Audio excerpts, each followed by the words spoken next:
Hello guys! Hello! This is for Virgo. Welcome dito sa ating channel, Virgo. Alamin natin, Virgo, kung anong messages, vibration, energy gabay.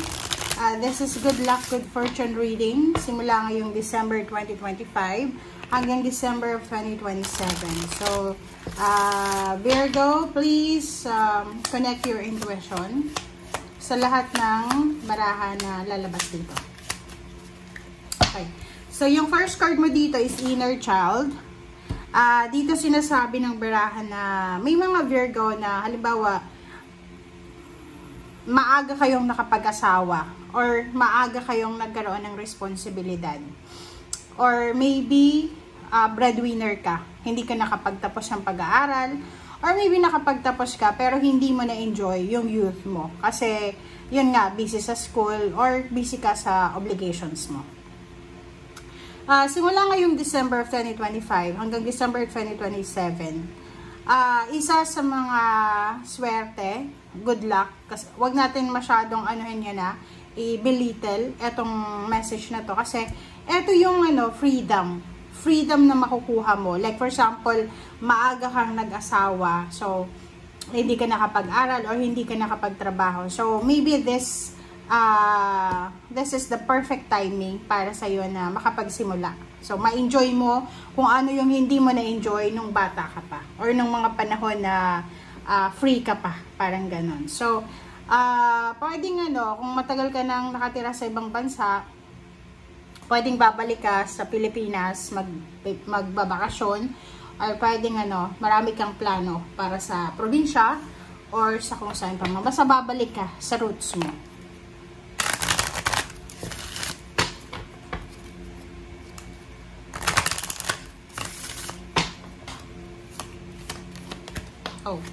Virgo, father healing, yon.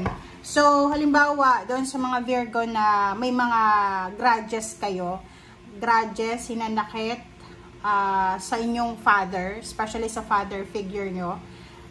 Meron kang hinanakit sa tatay mo, sa asawa mo, sa kapatid mong lalaki, or maybe sa Panginoon. Like, may mga dreams and hopes ka na hindi binibigay sa'yo, na parang biniblame mo si God or kung sino man na father figure dito. Sinasabi ng baraha sa'yo dito na this year, okay, yung forgiveness na kailangan mong gawin, especially sa father mo and sa Panginoon, sa sarili mo rin, makakatulong yan sa'yo para magbukas yung good luck and good fortune sa buhay mo. Okay? So, ibig sabihin, yung maraming mga kinikim-kim sa inyo, sa puso nyo na galit, hinanakit, especially sa father nyo or sa kung sino man na lalaki, siya yung humahad lang sa swerte or sa blessings na dapat ay ibinubuhos na sa inyo ng universe. So, kailangan mong magpatawad, kailangan mong i-let go, kailangan mong i-release kung ano man yan na emotion na yan.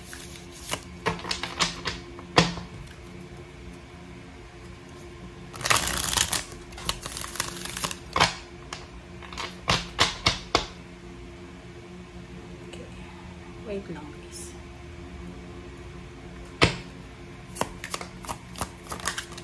Okay, first card natin is Four of Pentacles. May mga Virgo dito na this year din, 2 years siya, 2026-27. Magkakaroon ka ng pagkakataon na makapag-ipon ng pera. Kumbaga, dati ay wala yan sa isip mo na mag-ipon. But ang 2 years na to ay mabibigyan ka ng pagkakataon. Mabibigyan ka ng oras para makaipon ka. Or pwedeng sobra-sobra yung tipid mo, pagtitipid. Okay? The Sun and Eight of Swords. So, sinasabi ng baraha sa'yo dito na marami sa inyo na like Virgo na marami kang pangarap sa buhay. Yung Virgo na to na nakikita natin sa baraha, siya yung Virgo na masaya lang. Gusto niya yung masaya lang. Yung happy moments lang. And sinasabi ng baraha sa'yo na kung gusto mo ng masayang buhay, masaya, hindi yung perfectong buhay, masaya, peaceful. Masaya na peaceful na buhay. Kailangan mo daw na trabahuhin ito. Okay? So, ibig sabihin yan, hindi natin dapat i-take for granted yung mga tao sa paligid natin na nagbibigay sa atin ng tulong, o yung mga tao, lalo na kung hindi mo naman kadugo, you need to appreciate yung mga taong yan. Page of Pentacles, sinasabi ng baraha sa'yo, Virgo, na there's an incoming message, confirmation, offer, job offer, financial offer, or any sources ng income. Okay? Ngayong 2 taong na yan. Okay, so tingnan natin.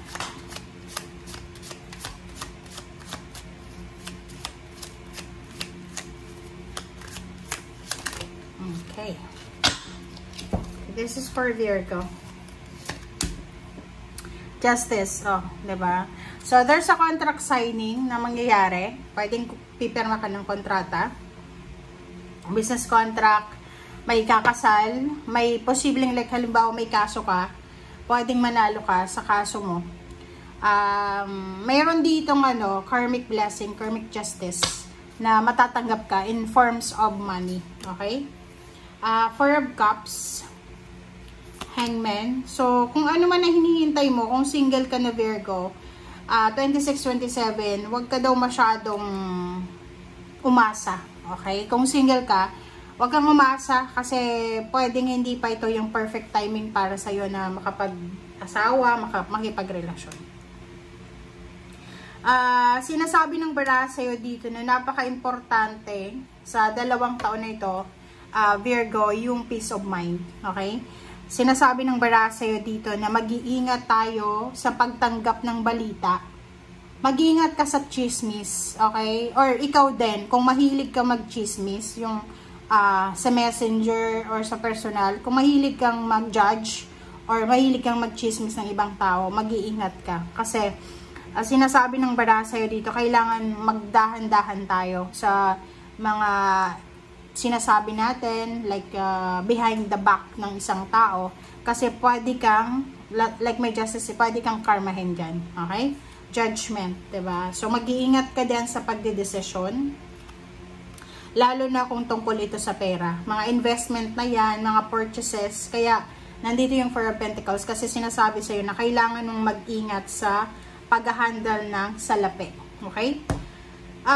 Nakikita ko siya dito, may hinihintay ka eh. You're waiting for something na mangyari sa'yo. Like new beginning siya sa usaping love life. Pwedeng nag-aantay ka, nasa long distance relationship ka ba? Or in a relationship ka, naka-live-in partner kayo, hindi pa kayo kasal. So you're waiting for like proposal, wedding proposal. Pero sa ngayon, sinasabi ng barahan na to na mag-focus ka muna sa sarili mo. Okay?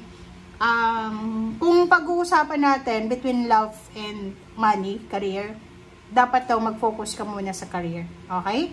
Thank you guys. Bye!